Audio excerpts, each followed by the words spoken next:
Tiba-tiba Pak Salim datang dan segera masuk ke ruang kerja Kinan. "Papa," seru Kinan. "Quinsa keluar sebentar ya. Papa mau ngobrol sama Opa dulu," imbuh Kinan. Quinsa pun segera keluar.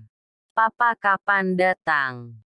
tanya Kinan pada papanya yang masih duduk di kursi roda akibat stroke. "Baru beberapa menit yang lalu." "Kinan, kamu kapan mau nikah lagi? Kasihan Quinsa kalau kamu gini terus." "Maaf, Pah. Kinan belum siap. Seandainya dulu kamu nurut sama Papa, nikah sama anak teman Papa, nggak mungkin kayak gini. Lagian kamu pakai acara hamilin dia supaya bisa cepet-cepet nikah sama Cynthia dan nolak perjodohan itu. Sekarang gini kan jadinya. Kamu hampir kehilangan semuanya." "Pak udah dong. Lagian dulu yang mau Papa jodohin usianya terpaut 10 tahun sama Kinan. Kinan nunggu dia kelamaan." "Pah. Maafin Kinan, Pah. Kinan nggak tahu ini bakal terjadi dan membuat Papa sampai kayak gini," kata Kinan penuh sesal. "Sekarang Papa juga nggak tahu kabar teman Papa gimana karena abis itu kita kan pindah untuk mengurus semua masalah kamu dan juga kesehatan Papa. Papa juga kehilangan kontaknya. Apa perlu Kinan nyari teman Papa itu? Tapi kalau anaknya udah nikah ya sama aja, Pah. Udah lah nggak usah. Cepet kamu cari istri yang bener Kinan. Ingat cari istri yang bener. Jangan sampai kamu ngalamin masa lalu pahit itu lagi." "Iya, Pah. Sekali lagi maafin Kinan," kata Kinan dengan nada sedih. "Oh ya, Mama ikut kan, Pah?" "Iya. Mama kamu tadi di teras belakang." Pak Salim pun segera keluar kamar. Sedangkan Kinan masih memikirkan dan teringat kejadian masa lalunya bagaimana dia begitu mencintai Cynthia, hingga berani menentang orang tuanya namun ternyata pilihannya salah. Keesokan paginya, ternyata Kinan tertidur di ruang kerjanya. Tanpa sadar, Kinan memegang gelang mainan yang pernah diberikan pada gadis kecil bernama Nindi. Saat itu Kinan masih berusia 20 tahun dan gadis kecil itu berusia 10 tahun. Hadiah itu diberikan saat Kinan menolong gadis kecil itu untuk mengambil layang-layang yang menyangkut di atas pohon dan sejak saat itu Kinan selalu ada di saat gadis kecil itu butuh bantuan. Kok tiba-tiba ingat dia? Gadis kecil itu, gumam Kinan. Kinan pun meletakkan gelang itu kembali ke laci dan segera menuju ruang makan. Ternyata ada Mama dan Papa Kinan sedang sarapan bersama Quinsa. "Lo Mama sama Papa masih di sini. Kinan pikir kalian pulang. Mama kangen sama cucu Oma yang satu ini," kata Mama Kinan sambil mencubit pipi cabi Quinsa. "Udah kamu mandi sana terus sarapan." "Iya, Mah." Kinan pun segera pergi ke kamarnya. "Oma Opa, kemarin ada kakak cantik yang hebat tolongin Queen pas mau diserang orang jahat," kata Queen dengan gaya gemasnya. "Oh ya, kok bisa kuat gitu ya? kata Mama Kinan. Iya Oma. Sayangnya Queen nggak tahu namanya. Lain kali Queen tanya namanya terus aja ke rumah ya. Tambah Pak Salim. Siap Opa. Ya udah cepet sarapan. Ya. Kan kamu harus sekolah. Iya. Opa. Setelah sama-sama sarapan, Queen segera ke sekolah dan Kinan segera ke kantor. Pagi. Pak. Sapa para karyawan. Kinan pun hanya dingin menanggapinya. Saat pintu dibuka, tiba-tiba Natasha sudah duduk di kursi Kinan. Halo sayang. Sapa Natasha. Ngapain kamu kesini? Minggir duduk di sana. Nggak sopan banget. Ketus Kinan. Natasha pun segera berdiri dan merangkul Kinan dari belakang. Kinan pun menghempaskan pelukan Natasha dengan kasar. Kamu kasar banget sih. Sampai kapan mau hidup kayak gini? Ken. Untuk apa kamu meratapi orang yang udah meninggal dan udah hianatin kamu? Nggak guna. Celoteh Natasha dengan nada marahnya. Kinan pun hanya diam tak bergeming. Kalau udah selesai ngomongnya, tolong keluar. Kata Kinan dengan sikap dinginnya. Sikap Kinan benar-benar membuat Natasha marah besar. Natasha pun segera keluar dengan wajah marahnya. Sedangkan Kinan tetap fokus pada file-file yang ada di hadapannya. Hari ini Pak Salman sudah keluar dari rumah sakit dan Dira segera mengajaknya untuk pulang. Sesampainya di rumah, Dira segera menyiapkan makan untuk ayahnya. Kamu nggak jualan dan kuliah, nak. Hari ini Dira libur jualan dan izin tidak masuk kuliah. Supaya bisa jaga ayah. Ucap Dira sambil menuangkan minuman ke dalam gelas. Maafin ayah ya, nak. Tolong.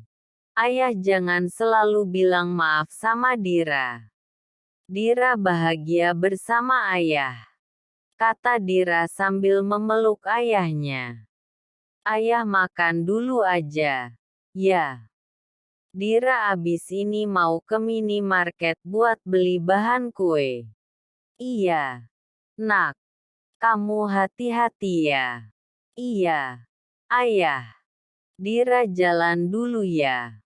Pamit Dira pada ayahnya sambil mencium tangannya. Dira pun segera berangkat ke minimarket yang berjarak hanya 10 menit dari rumahnya. Dira segera memilih tepung, susu cair, mentega dan telur. Di minimarket itu ternyata ada Quinsa juga bersama Mbak Mira. Mbak, Quinsa mau es krim. Rengek Quinsa. Jangan dulu ya.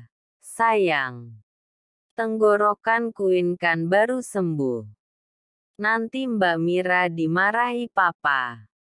Mbak Mira mencoba menenangkan Queensa. Queen gak mau pulang kalau nggak beli es krim. Protes Queen. Mbak Mira pun menjadi bingung. Mendengar keributan kecil, Dira pun menghampirinya. Halo, Queen. Sapa Dira dengan manis. Hei, kakak cantik. Kamu kenapa sayang? Aku mau es krim. Tapi nggak boleh sama Mbak Mira. Iya Mbak. Soalnya Queen baru sembuh radang tenggorokan. Kata Mbak Mira. Oh begitu. Gini aja deh. Sayang. Kamu kan baru sembuh. Saat kamu sakit tenggorokan gimana rasanya? Sakit, Kak. Buat nelan makanan susah. Minum juga susah. Badan Queen jadi demam dan buat papa khawatir. Terang Queensa. Nah, itu maksudnya. Mbak Mira nggak pingin kamu sakit. Papa juga pasti gitu. Pingin lihat kamu sehat. Ceria. Bisa makan dan minum apa aja. Jadi makan es krimnya nanti kalau tenggorokan Queensa sudah sembuh total. Kalau baru sembuh, kumannya masih belum pergi semua nanti kalau dikasih es krim. Wah seneng deh kumannya malah nggak mau pergi. Dira pun mencoba menjelaskan pada Queensa dengan sangat lembut dan penuh kasih sayang. Seperti ibu pada anaknya. Gitu ya, Kak. Ya udah Mbak Mira. Queensa nggak jadi beli deh. Melihat sikap Queensa yang menurut pada Dira, membuat Mbak Mira merasa takjub dan merasa Dira adalah orang yang baik. Oh ya, kakak mau bikin apa? Tanya Queensa. Mau buat roti. Kebetulan kakak jualan. Queen boleh bantu bikin kue. Boleh. Tapi kamu pulang dulu ya. Ganti baju dulu. Nanti ke rumah kakak. Rumah kakak di mana? Nggak jauh dari sini kok. Mbak Mira. Tolong minta nomornya kakak ini dong. Iya. Sayang. Kata Mbak Mira sambil mengeluarkan handphonenya. Ini. Mbak. Mbak tulis nomornya ya. Kata Mbak Mira sambil menyodorkan handphonenya pada Dira. Dira pun segera menyimpan nomornya di kontak handphone Mbak Mira. Nama kakak. Dira. Kata Dira. Oke. Kak Dira. Queen pulang dulu ya. Pamit Queen. Mari. Mbak Dira. Pamit Mbak Mira. Iya. Mbak. Hati-hati ya. Sesampainya di rumah, Queensa dengan semangat pergi ke kamarnya untuk ganti baju. Melihat sikap cucunya, Pak Salim dan Bu Wulan, menjadi heran. Kenapa Queen? Tumben moodnya bagus. Tanya Pak Salim pada Mira. Oh, ketemu kakak cantik, Pak. Queensa pingin main ke rumahnya. Apa boleh? Pak. Izin Mira. Boleh. Biarkan saja. Saya senang lihat Queensa ceria. Dia tidak pernah merasakan kasih sayang dari seorang ibu. Dia terlihat bahagia saat berbicara tentang kakak cantik itu. Kata Pak Salim. Mira. Nanti kamu nggak usah ikut. Antar dia saja. Kamu bisa pulang. Biarkan Queensa bersama gadis itu. Kata Bu Wulan. Baik, Bu. Jawab Mira yang kemudian membantu Queensa berganti pakaian. Setelah selesai ganti baju, Queensa segera bergegas menuju rumah Dira. Sesampainya di rumah Dira. Tok, tok, tok. Queensa mengetuk pintu. Iya sebentar. Sahut Dira dari dalam dapur. Hai. Kak Dira. Sapa Queensa sambil melambaikan tangannya. Halo sayang. Halo Mbak Mira. Mbak. Saya nitip Queen ya. Nanti kalau Queen udah mau pulang, Mbak Dira hubungi saya. Ya. Kata Mbak Mira. Iya. Mbak. Saya pamit Mebeka. Assalamualaikum. Waalaikumsalam. Jawab Dira. Ayo sayang kita dapur. Maaf ya rumah kakak jelek. Kata Dira sambil menggandeng Kuinsa menuju dapur. Nggak apa-apa kok, Kak. Lo Dira. Siapa ini? Tanya Pak Salman kaget. Oh ini Kuin. Ayah. Teman kecil Dira. Kuin. Ini ayahnya kakak. Tanpa disuruh Kuin langsung mencium tangan Pak Salman. Halo. Kakek. Namaku Kuin. Kamu cantik sekali. Nak. Lucu sekali kamu. Nak. Bagaimana kamu bisa kenal sama anaknya kakek? Kemarin kakak Dira nolongin aku. Kek. Kakak Dira hebat deh. Kek.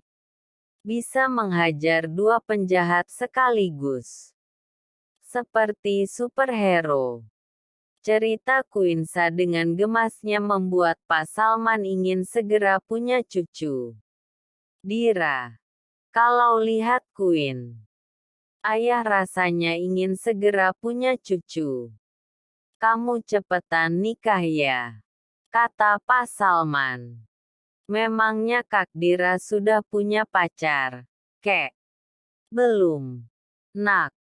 Kak Dira masih kuliah tapi sebentar lagi mau lulus. Memangnya kenapa? Kamu kok tahu arti pacar? Hehehe. Sering lihat Mbak Mira nonton sinetron pacar-pacar gitu. Kek. Kak Dira mau pacaran sama Papa Kuin. Mendengar pertanyaan Kuin, seketika membuat Dira dan Pak Salman kaget. Kan, kamu sudah punya mama, kata Dira. Kuin gak punya mama. Mama Kuin sudah berada di samping Tuhan. Mama Kuin pergi saat Kuin masih usia 7 bulan. Cerita Kuin dengan sedih. Maaf ya sayang. Kakak nggak tahu. Kata Dira sambil memeluk Kuin. Kakek bisa kok anggap Kuin jadi cucu. Kakek. Iya. Sayang. Kata Pak Salman. Ya udah. Kuin jangan sedih ya. Kita lanjutin aja buat rotinya. Dira dan Kuin pun membuat adonan roti dan kue. Pak Salman pun ikut membantu. Dira khusus membuatkan kue dan roti untuk Kuin saja hari ini.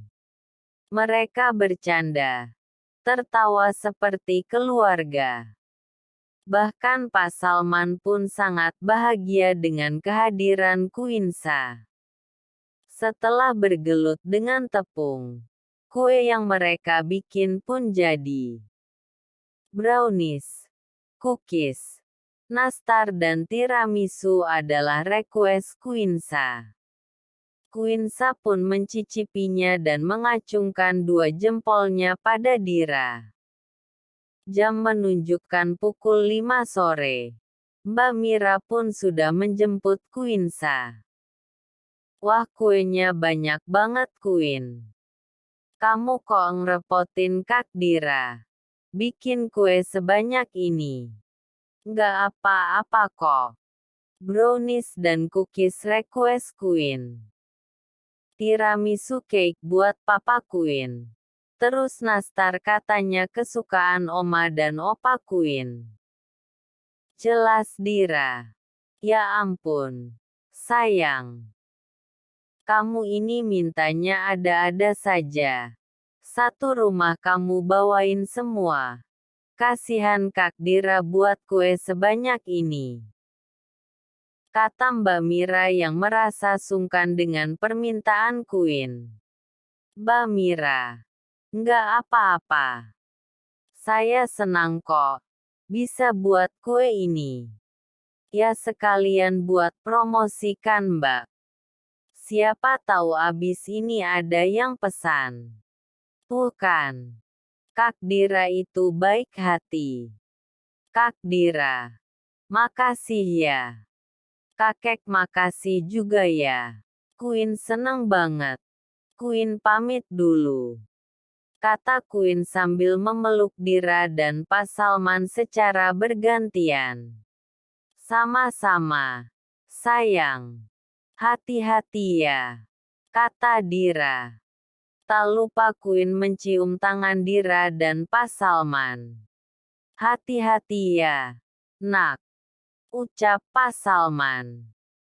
Sesampainya di rumah, Oma dan Opa Queen kaget melihat Mbak Mira meneteng tas plastik berukuran besar. Oma Opa, sapa Queen dengan ceria sambil memeluk Oma Opanya. Kamu happy banget sayang, tanya Opa. Mbak Mira, mana tadi kuenya? Mbak Mira pun datang dan memberikannya pada Queen. Kue sebanyak itu, kamu beli di mana? Tanya Oma. Ini nastar kesukaan Oma sama Opa. Dan ini brownies dan cookies kesukaan Queen. Dan ini cake tiramisu. Tolong ya Oma Opa, jangan makan yang ini. Cake tiramisu ini khusus buat Papa. Ini semua dari mana? Tanya Oma penasaran. Ini semua buatan kakak cantik. Cobain deh Oma. Rasanya enak banget. Puji Queensa pada kue buatan Dira. Mbak Mira juga boleh cobain tapi please jangan yang tiramisu ya.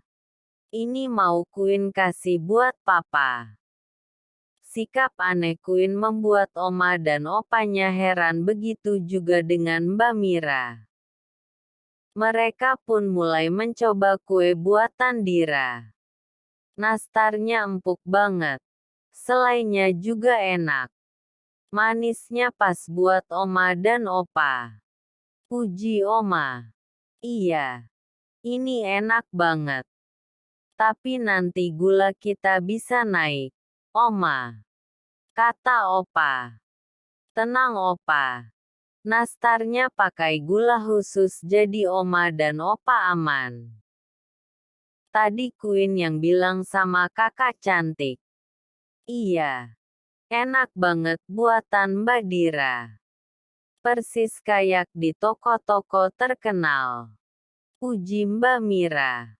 Oh jadi kakak itu Dira namanya, kata Oma. Iya, Oma. Mbak Mira tolong tiramisunya simpan di lemari es ya. Nanti nunggu Papa pulang. Iya, sayang.